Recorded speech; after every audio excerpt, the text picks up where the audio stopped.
So, Adam, what's it like being a male at Bishop's? It's tough, it's hard, it's a struggle, but I should probably stop because the administration might do something to me.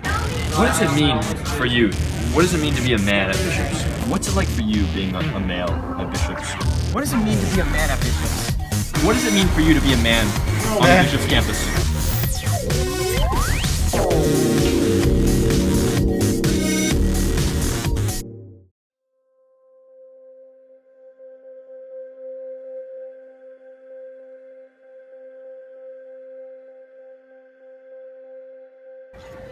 Being a man at Bishop's, I can just never please anybody, If I have too much fun, I'm a frat bro. And if I don't, I'm just some nerd. Being a man at Bishop's, for example, I'll be at a regatta, and just everybody's screaming at me to row harder. And I just can't deal with it sometimes. Hey, keep it down, frat bro. Yeah, frat bro! When I wear my shorts too long, Damn, nice calves, frat bro. I'm objectified for being some, Jersey Shore, just man child. But then if I wear my shorts too short, I'm objectified for my promiscuous nature. I'm comfortable with my short shorts. I'm proud of my quads, but not everybody sees that. People just see me as a piece of meat.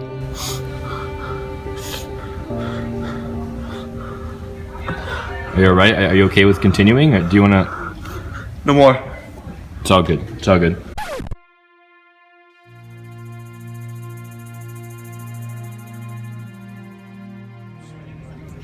Well, I don't really have any clear definition of man because we're just so oppressed, Of course. And you realize that we have to deconstruct that oppression, right? And realize how each man experiences oppression differently at the Bishop School. I feel like it's a bit, understated. We like to say that we're equal here at Bishop's, but for example, I've had an unnamed Spanish teacher, Marlos Cartel, let's say, tell me that I couldn't speak in class because I was a guy and we needed for only the girls to speak in a certain discussion. Wow. And I hear this is something that happens a lot on campus, where the male voice is silenced, that the male perspective isn't being heard, isn't being considered.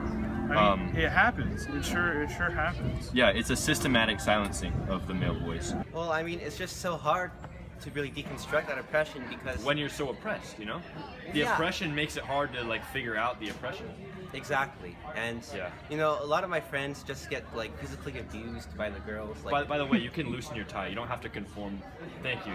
Here's a man who's expressing manhood in a different way, saying there's not one way to be a man. There's not one way society has to tell me to be a man.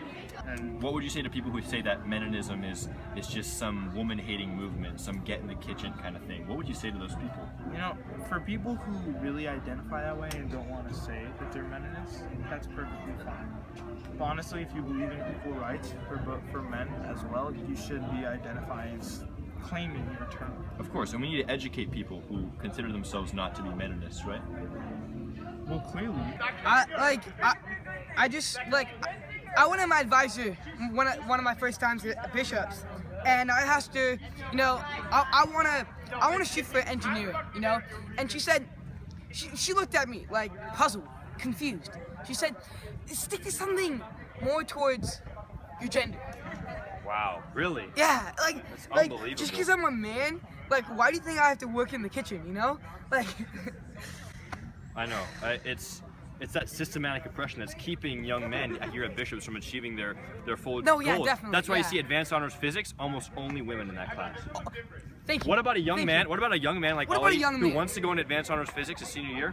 He can't do it. Why not? Because of the quotas for not letting men in. Well, it's not something direct. It's something that's much more subtle that as someone who, someone else might be a woman and they don't understand, the benefits that they have because of that. By the way, just relax. You don't have to box yourself in.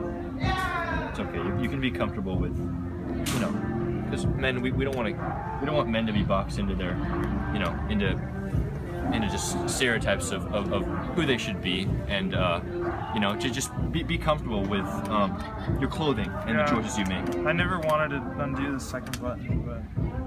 Oh, that's okay. We'll redo it. This campus is such an unsafe space for men, The only safe space I really have in this campus is the locker room. I can hang with my fellow dudes. Yeah, I feel that. Cass, are you willing to accept your female privilege on this campus? That's not, no, female privilege, no. Stop being you kidding me? hypersensitive. No, that's not. Hypersensitivity? No, stop. This is what men have to face on this campus. It's unbelievable. Why do I have to drive my children to school? Why do I have to be a stay-at-home father? Why can't I be an engineer? Why? Why? More Rick.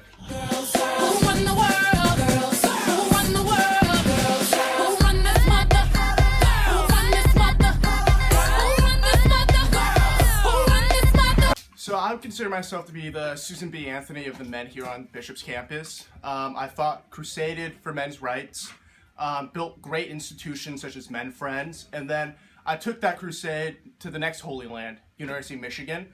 But since coming back, I've realized that those institutions and things I loved have collapsed. And it's appalling to me to see all of my hard work, all those hours I took, just go to waste. Like, women are just judging them. They judge what workouts they do.